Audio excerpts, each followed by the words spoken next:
Hi guys, welcome to the Parrot Teacher. David here, and today's video is going to be talking about making parrot chop. I've done this video previously, but I thought it was time for a refresh to talk about some of the topics that come up with chop and just show you guys me making one from start to finish.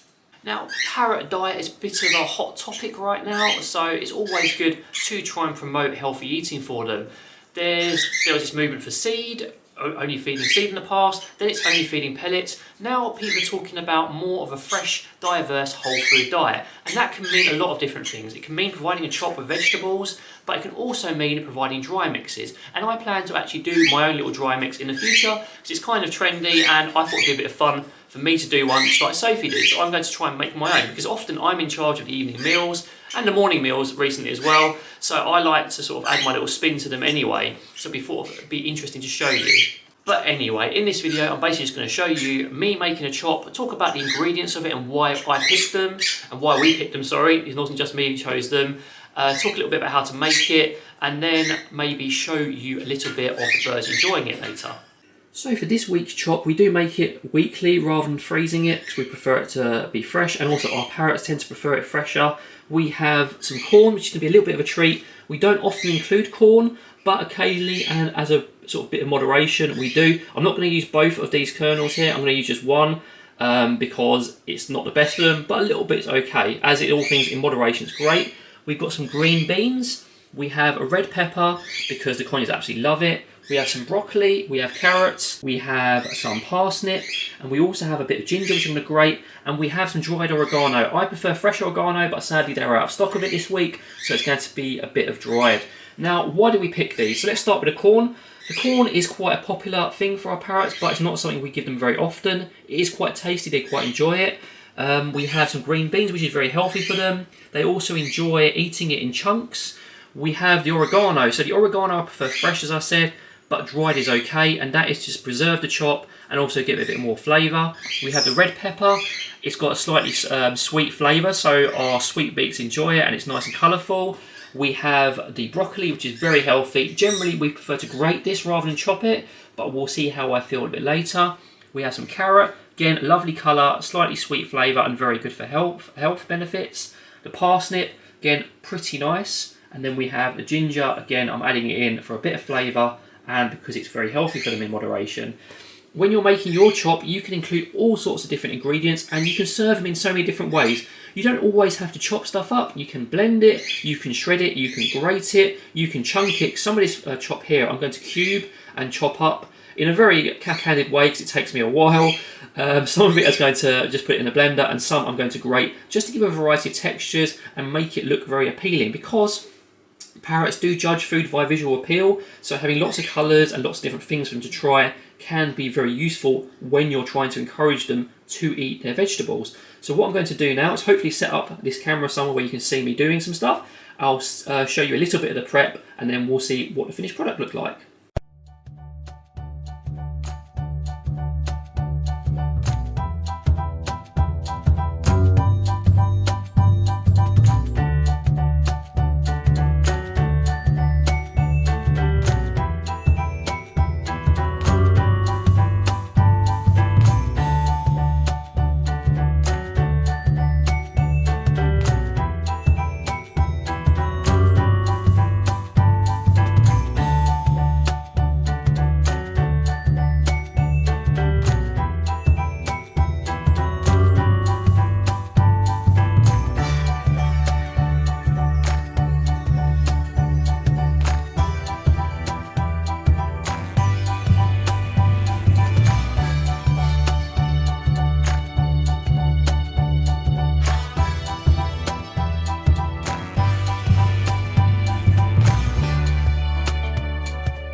So now our chop's all prepped, I'm just going to give it a good old stir so everything's mixed together, including the dried oregano, everything in there, lovely, looking quite colourful and tasty.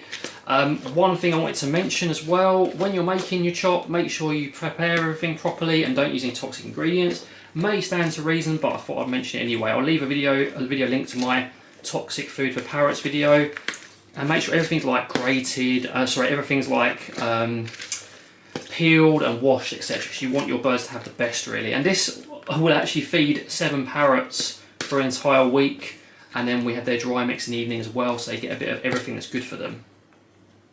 Here is the finished product. I popped it in an airtight container, so once I've spooned off a little bit into a ramekin, which I actually did earlier, there you go, just for them to try, I am going to pop this in the fridge so it keeps nice and cool and lasts all week. You can freeze chop as well, but as I said, our birds don't like it. You may see a bit of mess during the prep and in the kitchen. I'm going to show you the reality of it because it is messy and you do need to clean up afterwards, but it is worth it and they really do enjoy it.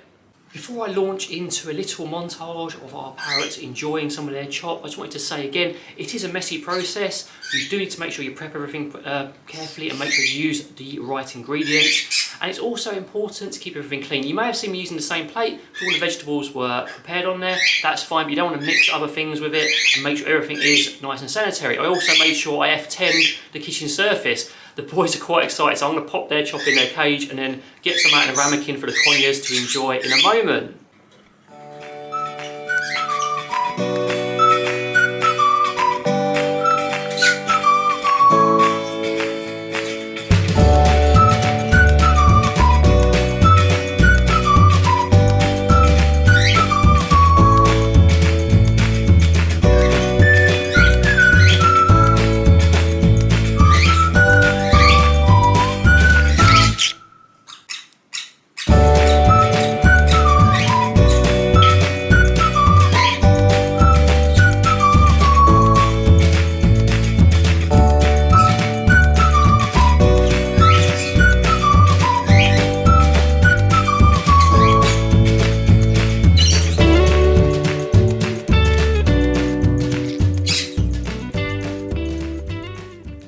Now you may have enjoyed our birds eating their chop. Remember, some birds will be, inverted commas, fussy. It could be geneophobia or a little hesitant, so you may need to encourage them. Both me and Sophie have videos on encouraging your parrot to eat vegetables and other things, which would be well worth checking. And remember, diet conversion from seed or pellets onto more fresh whole food diet is mostly about persistence and just offering things in different ways to help your parrot encourage them to basically eat it. Because it's like when you have a child who doesn't want to eat certain things, you have to get creative, and it's exactly the same for these little guys. You need to be creative with how you present their food. So everyone, thank you very much for watching. I hope you found this video useful and maybe educational. If you have any comments or suggestions, please do feel free to leave them down below. If you would like to see some live content in the future, it's something I'm considering. I put a poll up on my community page recently. Please do let me know as well, because I am considering doing some more live content like live Q&As, live training sessions, maybe even live food prep, so you can see what goes into it and ask questions at the time as well. But in the meantime, from me and some noisy parrots, take care and have a really good day.